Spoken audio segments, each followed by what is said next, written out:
As the MLB offseason continues on throughout the month of January, the Phillies did agree today with 5 players on their current roster on a new contract for 2025. Yes, 5 guys will be avoiding arbitration. They will not have to go to a hearing, and they do now have a new contract for this upcoming season. We will get into that right here. But first one's up. The first one of the morning was left-handed pitcher and one of the newer Phillies, Jesus Luzardo. Him and the Phillies settled at $6.225 million to avoid arbitration. That was from Robert Murray of Fansided. And then about an hour later, along with Luzardo, the Phillies agreed with 2 more players, Bryson Stott at $3.2 million and Ranger Suarez at $8.8 million. Then just a few minutes later, the next one up was Brandon Marsh, who agreed for 2025 on a $3 million contract. And the last one so far that we got today, after about an hour after all of those happened, Alec Bohm and the Philadelphia Phillies have agreed on a $7.7 million contract for 2025, avoiding arbitration, and that was once again from Robert Murray of Fansided, who was on the report first. So there are 6 players coming into today that needed to agree on a contract with the team still. Those 5 guys: Stott, Suarez, Luzardo, Marsh, and then you had Bohm. So those 5 guys did agree. And the last one that is remaining is Mundo Sosa. So these are some projections from MLB Trade Rumors about a few months ago that were released, basically just predicting around what these guys' numbers would be. And I can't lie, they're pretty spot on. The Jose Ruiz one, which is done, is basically exactly right. He settled for, I believe, $1.22 million. Ranger Suarez was right around that $8.9 million mark. Austin Hayes was non-tendered. Garrett Stubbs was a little lower than that $1.2 million. Alec Bohm at the 8.1. He actually got lower than the projection at 7.7. Brandon Marsh $3 million. Bryson Stott $3.5 million. Those are the projections for those guys. That one for Marsh was pretty spot on. So yes, once again, the only remaining player is Mundo Sosa, who is projected by MLB Trade Rumors to get $2.5 million from the Phillies in arbitration. And I don't think this is any big deal for the Phillies. They haven't agreed with Sosa yet. Granted, they could have technically agreed, and we just haven't heard it yet. The deadline today was 1 p.m. Eastern for teams and the players' side to agree.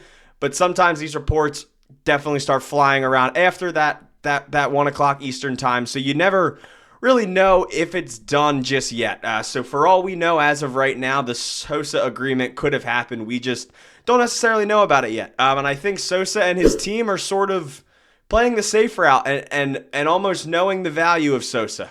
We got to witness Edmundo as an everyday player for a little bit last year when Trey Turner was hurt. And while he may not have the best overall season stats for a guy that's been sort of on the bench for the last few years for the Phillies, he did impress most games that he was out there. He slugged .422 last year in OPS plus, which was above league average at 104. He was only caught stealing 1 base, just 66 strikeouts, along with 64 hits in 13 walks, a .313 on-base percentage, 7 home runs, and 31 runs batted in. So, yes, these 5 guys have now agreed, but I do want to say this. No salary contract agreement to avoid arbitration means that any of those guys cannot still be traded. This is basically just sort of giving them their money for the upcoming season. This doesn't necessarily lock them onto the roster for next season. If you see more Alec Bohm trade rumors in the future, that is still allowed to happen. Alec Bohm could potentially still be on the market like we've seen over these past few weeks. But these guys' contracts are now locked in for 2025. I honestly thought the numbers on these, I thought they were pretty good. I expected Bohm to get over $8 million, as did the sort of projections by MLB Trade Rumors. I thought the $7.7 million contract for a guy who was a starting third baseman in the All-Star game last year is a pretty sort of fair deal on the Phillies' part. I will say it is nice, too. The Phillies and Alec Bohm did have to go to an arbitration hearing last year, and Bohm did win that battle, but this year they did settle without having to do that.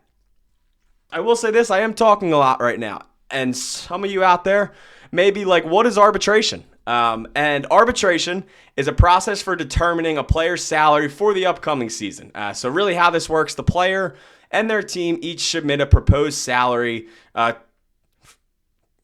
They hear arguments from both sides and choose one of the two numbers as the player's salary. That is the case if the players and the team do not agree by today's deadline. So last year, Alec Bohm and the Phillies went to the arbitrators panel.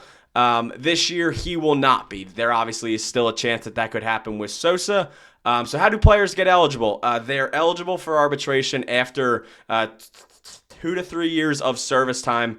Service time is the amount a player spends on the MLB injured list or on a 25, which is now a 26-man roster. So basically, once you have your first 2 to 3 years in the pros, you are arbitration eligible. Instead of right away becoming an unrestricted free agent, the team still has full control of you. So the team still has control of every single one of these players.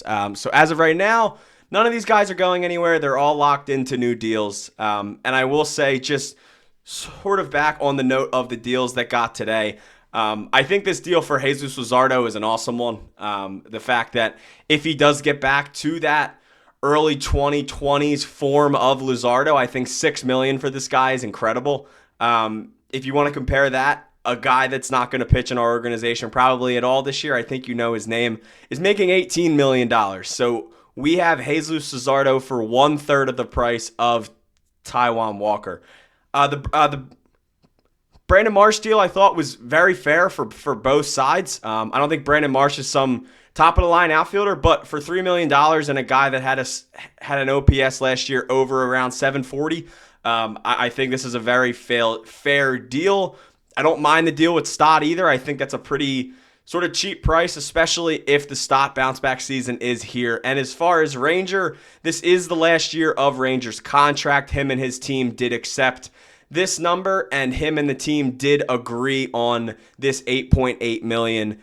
So all these guys have now avoided arbitration. We are now just really waiting to hear about Mundo Sosa. I would be pretty shocked if he did decline the offer. I think this time in Edmundo's career, it seems like he loves playing in Philadelphia, but obviously if him and his team thinks that he deserves more than what the Phillies are sort of offering, then that arbitration hearing could be on the table. But I do want to say there's nothing wrong with arbitration hearings. Many players go to arbitration hearings with their team every year. Things work out, and there's no bad blood after that. It's just the matter of these players knowing how much money that they deserve. And it's about the player and the organization agreeing on a number. So if Edmundo was to go to an arbitration hearing, it is not the end of the world. The season isn't over, and that does not mean that Mundo Sosa will never be a Philly again.